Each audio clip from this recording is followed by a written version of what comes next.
apa? Perikopnya adalah tentang apa? Tentang nih, ini perikopnya jelas nih. 2 Petrus. Makanya dari tadi simak lah, Pak. Masa saya harus ulangi lagi? Sorry, Iya. 1 Petrus. Yang Saya itu baca sekali.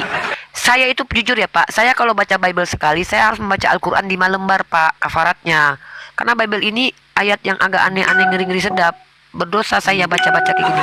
yang Bapak memang baca Mbak perikopnya. berdosa, karena memang Mbak ini sudah Dalam berdosa. kitab Anda itu banyak kata-kata hinanya, Pak. Kayak kelamin sebesar punya keledai, pancaran maninya kayak kuda. Astagfirullah. Kafarat saya harus baca Bible nih. Harus baca Al-Quran. Jadi semakin baca Bible, semakin banyak tanggungan bacaan Al-Quran saya nih. Biar saya ndak ODGJ. 1 Petrus pasal 2 nomor 18. Di sini tertulis perikopnya nih. Saya tunjukkan sama Bapak nih. Nih ya, susah pula menunjukkan ini.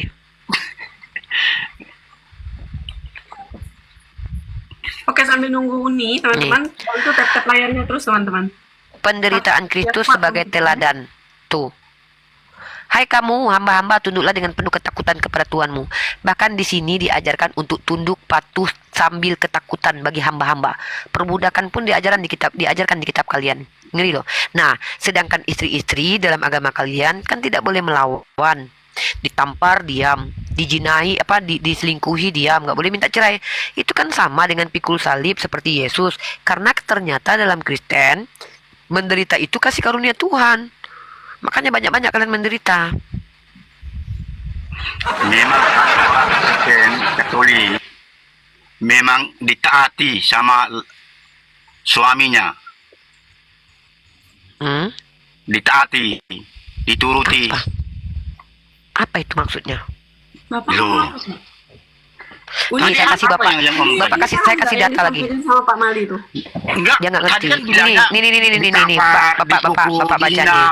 Bapak Katolik ya. Memang namanya kami Bapak kan orang Katolik. Kristen, Nih Bapak Katolik. memang Saya ambil dituruti, data. ditaati sama Nih. suaminya. Iya Bapak baca ini nih. Katolisitas.org. Memikul salib mengikuti Yesus. Tuh, pikul salib. Di dunia yang serba praktis dan cepat ini, berkembang mental untuk menolak segala bentuk ketidaknyamanan. Jika ketidaknyamanan saja ditolak, apalagi penderitaan. Dunia menganggap penderitaan sebagai sesuatu yang negatif dan harus dihilangkan. Bahkan di kalangan umat Kristen sendiri, ada sejumlah orang yang berpendapat bahwa tanda seorang benar-benar dikasihi Tuhan ialah jika ia tidak lagi menderita. Namun gereja Katolik tidak mengajarkan demikian. Salah satu alasannya adalah karena perkataan Tuhan Yesus sendiri yang dicatat dalam Injil hari ini, barang siapa tidak memikul salibnya dan mengikuti aku, ia tidak layak bagiku. Matius 10:38. Salib atau penderitaan tuh Kristen ngajarin menderita tuh, merupakan jalan yang harus kita tempuh tuh. Menderita tuh Kristen tuh. Loh, kok Bapak geleng-geleng? Ini Katolisitas loh, Bapak katanya Katolik. Ya. Katolisitas.org. Tuh. Ngeri loh jadi orang Kristen ini harus menderita, nggak mau saya. Untung saya bukan Kristen. harus pikul salib, menderita itu kasih karunia. Kami orang Kristen itu lebih lengkap daripada punya kalian. Lengkap apa? Emang nama Bapak Paulus siapa di kitab Bapak? Ada. Ya udah, Bapak Paulus siapa? Tanya lagi. Katanya lengkap. Loh. Katanya Bapak Paulus nggak tahu. Tapi punya kami kan lengkap tuh kan Mbak kan kita tahu. Kalau lengkap artinya ada nama Bapak Paulus. Bapak Yesus aja ada Santo Joseph bapak tirinya. Saudara tiri Yesus aja ada. Kenapa Bapak Paulus nggak ada bapaknya? Ketawa dia. Kok ayat, coba baca ayat berapa bilang Yesus ada bapak tirinya siapa? Loh, nggak tahu dia kalau Yesus punya bapak tiri. Astagfirullahaladzim. Enggak. Yang aneh-aneh. Bapak tahu tidak siapa Santo Joseph? Kalau saya tanya Mbak ini, iya oke, saya tanya. Pernah ini Bapak, Mbak lihat muka Muhammad? Saya belum pernah lihat Nabi Muhammad. Bapak tahu Berarti tidak siapa Santo Joseph? Berarti Mbak ini percaya siapa? Saya percaya kepada Nabi Muhammad sebagai Nabi. Pernah nggak lihat Muhammad? Belum pernah. Hah? Sudah kita bahas yang lain saja sudah. Tunggu dulu, Bapak nggak tahu kalau Yesus punya bapak tiri? Nggak tahu siapa. Astagfirullahaladzim. Nih saya kasih Bapak data. Ketawa dia. Astagfirullahaladzim. La ilaha illallah. Dia nggak tahu kalau Yesus punya bapak tiri, guys. Oke, saya kasih Bapak data ya. Coba bacakan. Iya, iya. Soalnya maklum Mbak ya, saya ini orang awam Iya. biasa saja, cuman Iya, tapi Bapak jangan ketawain ya, Bapak nanti kena iya. marah sama Kristen lain loh. Enggak Masa lah. Bapak nggak tahu Tuhan Bapak punya Bapak tiri? Saya aja tahu loh nih.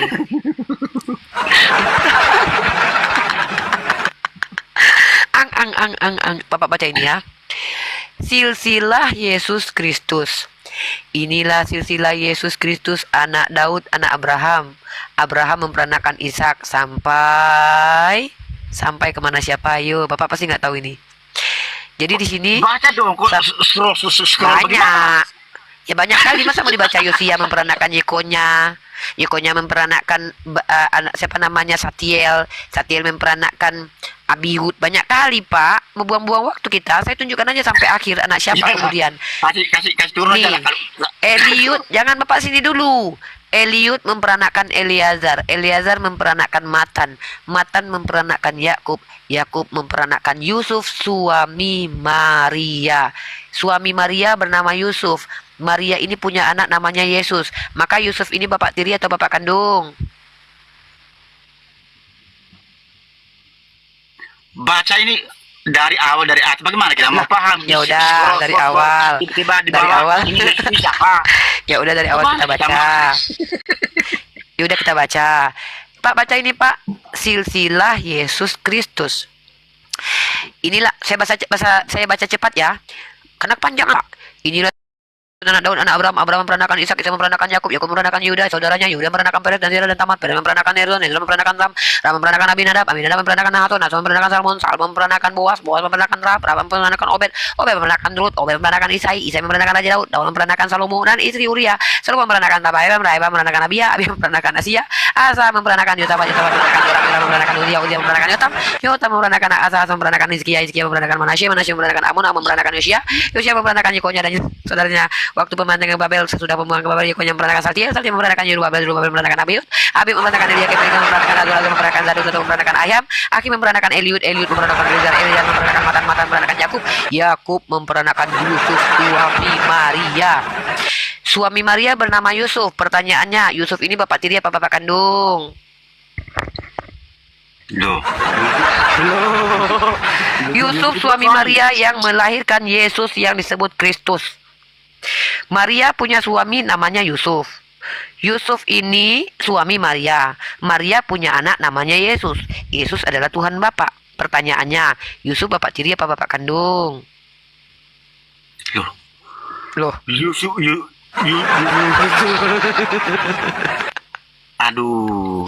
Aduh, emang sakit Pak kepala. Pusing ya Pak?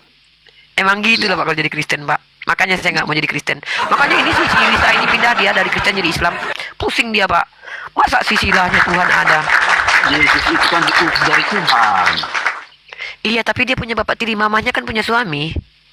Maminya itu punya dedi.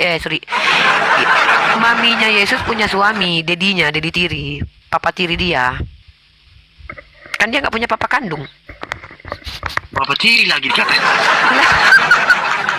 Santo Joseph itu suaminya Maria. Maria mamanya Yesus. Kalau Santo Joseph suami Maria, maka Yosef itu bapak kandung, bapak tiri, atau bapak kepala sekolah. Makanya Mbak, kami istilahnya itu Alkitab kami lebih paham daripada Muslim. Iya, bapak lebih Begitu paham, makanya juga jelaskan ke saya. Al-Quran Mbak juga lebih paham daripada kami. Betul, jelas.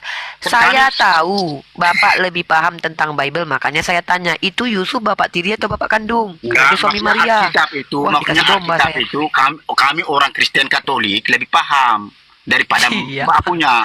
Begitu Tahu. juga. Makanya saya tanya, itu Yusuf itu bapak kandung apa bapak tiri? Karena dia suami Maria. Maria itu ibundanya Yesus, maminya Yesus. Dedinya Yesus itu dedi kandung atau dedi tiri? Yang tukang kayu itu loh Pak. Kayaknya mau hina kayaknya ini. Hah? Dia nggak tahu Santo Joseph tukang kayu. Ya udah, saya kasih data lagi. Astagfirullahaladzim. Aduh, Santo Joseph tukang kayu pun dia nggak tahu. Dibilang pula menghina. Ada kadang-kadang.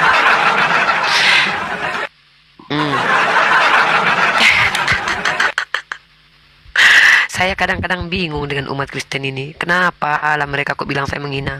Santo Yusuf bapak angkat di sini. Dan jelas-jelas suami dari mamanya. Kalau suami dari mama saya itu bukan bapak angkat, tapi bapak tiri saya.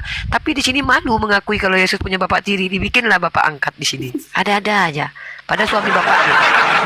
Nih, Santo Joseph. Nah ini ya, kita lihat teman-teman ya. Duh, mana ini? Duh, kok kecil kali di sini. Bentar ya, saya ganti di sini. Situs desktop. Nah, ini. Kita baca, Santo Joseph Yusuf adalah suami dari Bunda Maria. Nih, baca di sini nih. Sebagai suami Bunda Maria dan bapak angkat katanya. Padahal kalau suami dari ibu Anda itu namanya bapak tiri.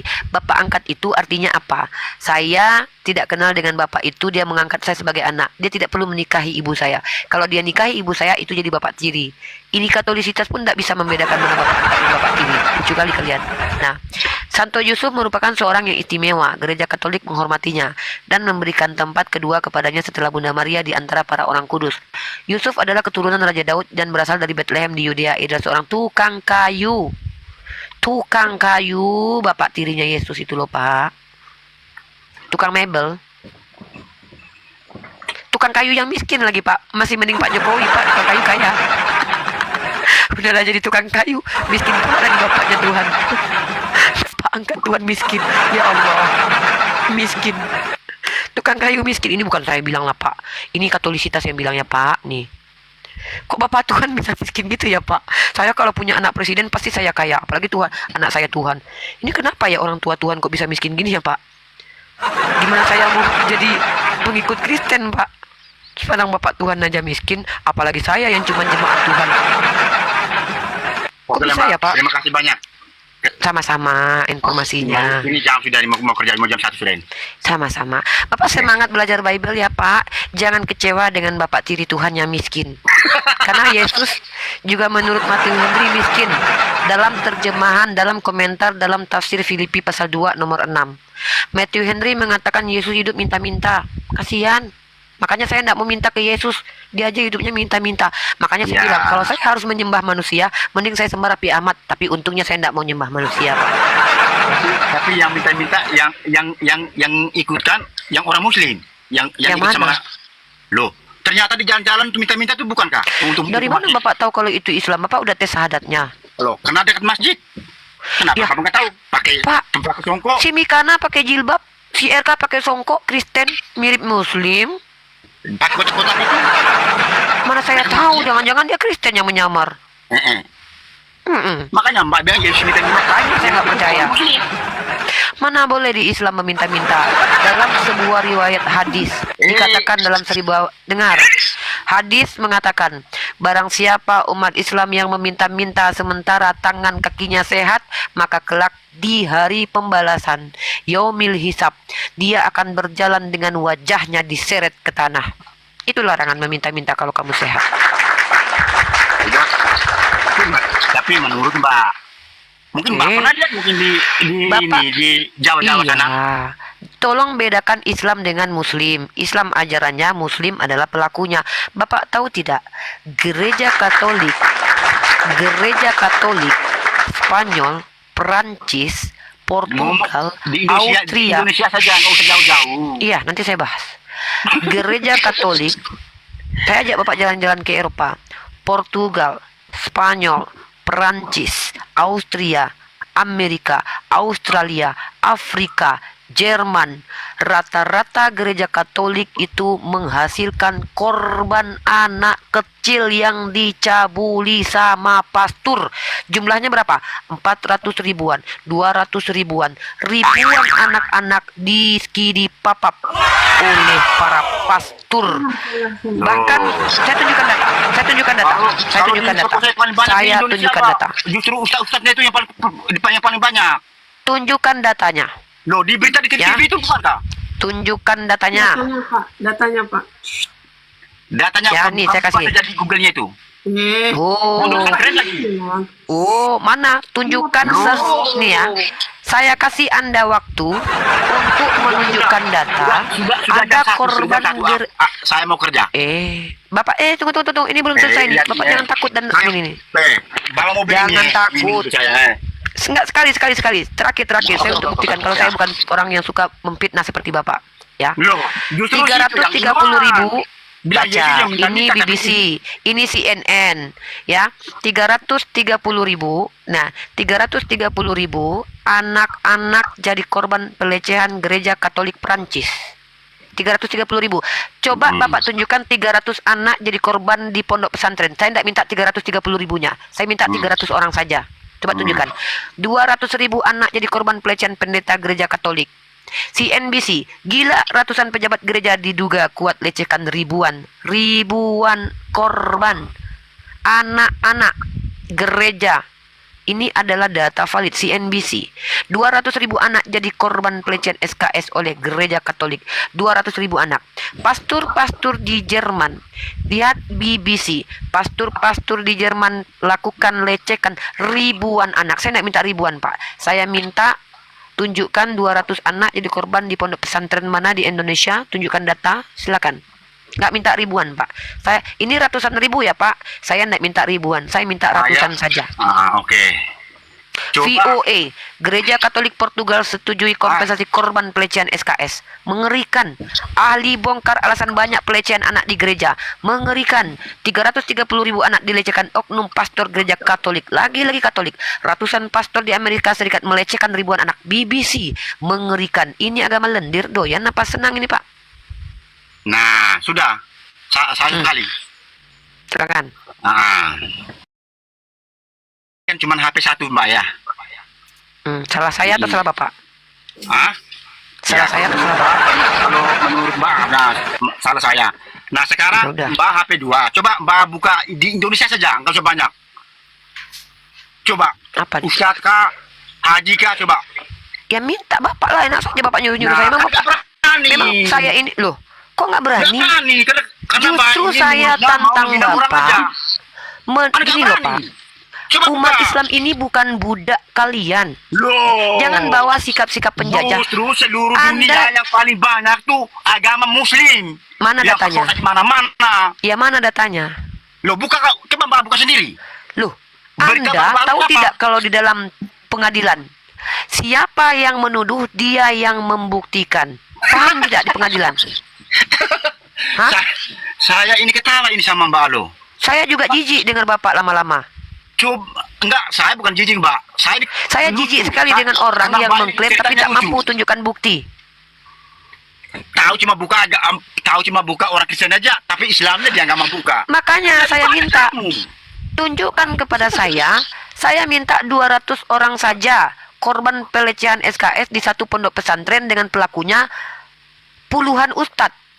Kalau di gereja Anda ratusan ribuan uskup dan Buka pastor dulu. menghasilkan korban Jangan ngomong ratusan doang. ribu. Buka dulu Saya datanya. minta, kok saya yang harus buka, Anda yang tuduh, Anda yang buktikan seperti saya. Saya tuduh, saya buktikan. Mbak kan takut malu kan? Takut dilihat. Kok takut? diterima Justru apa yang saya dibawa, kan? tidak akan, saya tuntut Anda tunjukkan 200 orang di satu pondok pesantren, korbannya 200 orang, pelakunya ratusan orang, puluhan ustadz. Tunjukkan sama saya datanya ada nggak? Buka data, Kok saya yang harus carikan? Buka datanya. Justru saya tuntut Anda Justru buktikan. saya ngomong tadi, saya kan cuma mau buka bagaimana HP cuma satu. Eh, Kalau HP 2, Apa saya ini? kasih tunjuk, berarti lebih banyak. mana datanya? Ini agama itu. Apa ini orang nih? Berita agama Muslim aja yang di Ya mana beritanya? Mana?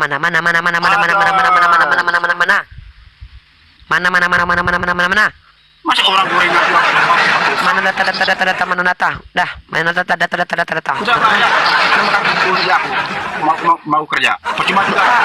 Belajar untuk sportif ya lain kali ya. Justru Sebelum Bapak Mbak turun, Uni ada Rifai kata-katanya, belajar ada dulu. pesan untuk Bapak dari Jangan tahu Rifai. cuma orang Kristen aja, menghina orang Kristen aja. Data-datanya cuma situ aja. Buka dulu data punya Mbak, itu bagaimana agama Muslim. Ngopi dulu, Pak. Cerita. Mbak, terima kasih. Satu kata buat Bapak. Bukan satu kata lah ya. Satu paragraf buat Bapak. Kalimat. Satu kalimat lah. Jadilah orang Katolik yang Sudah, menjalankan sudah, ajaran mau Yesus. kerja. Apa ajaran Yesus? Satu, ya. Apabila ditampar pipi kiri, kasih yang kanan. Saya mau kerja, saya jangan bahas cuma Kristen aja. Bahas juga agama kalian juga. Sebelum Bapak Yang bab ini, pasal ini. Cuma buka di Google agama Kristen aja. Buka juga punya Mbak. Supaya jelas kan, supaya penonton itu tahu semua bagaimana kan agama Minum dulu Muslim. Pak, ngopi dulu Pak biar sehat. Monggo silakan. Oke Pak. Tolong Itu Bapak aja, ikuti. mau kerjain. Gara-gara minum ngopi hilang filterku. Tunggu dulu Pak, aku ambil filterku lagi Pak. Gara-gara Bapak hilang filterku ini. Mustur aja mari Pak. Dengar. Masih hilang filterku. Sudah Gara-gara saya Bapak kerja. ini. Bapak tunggu dulu. Bapak tunggu dulu, jangan kemana-mana. Saya masih ada yang mau dikatakan sama Satu Bapak. kalimat. Ini oleh-oleh Saya harus ganti filter nih gara-gara Bapak. Karena Bapak mau kerja Hilang supaya filterku. kreditnya banyak, ya. Paham? Ya. Aku mau kerja ini. Iya, ini dia oleh-oleh untuk Bapak kerja. Oke, Uni, silakan. Nah, sebagai seorang Kristen, saran saya, jalankanlah hukum kasih. Apa itu? Apabila ada yang meminjam uang kepadamu, jangan kau tolak. Pak, pinjam Pak 5 juta Pak. Ada dalilnya itu loh. Apabila ada yang meminjam kepadamu, jangan kau tolak, kata Yesus. Bapak jangan tolak ajaran Yesus loh. Nih. Bapak tahu nggak ya ajaran ini, ajaran kasih ini? Sudahlah, sudah dibahas nanti. Besok malam dulu kapan dulu? Pak, Besok kapan? ini ajaran kasih Pak. Nih Pak dalilnya. Matius 5 nomor 42. Kalau orang minta sesuatu kepadamu, berikan padanya. Jangan menolak orang yang mau meminjam sesuatu. Pak, pinjam Pak 5 juta Pak. Nggak mampu kalian. Jadi ajaran ini cuma lip service doang. Cuman ajaran omongan doang, omdo doang guys. Lanjut yang lain. Terima kasih. Selamat Ya. malam. Ya, apabila ditampar pipi kiri, kasih yang kanan ya Pak.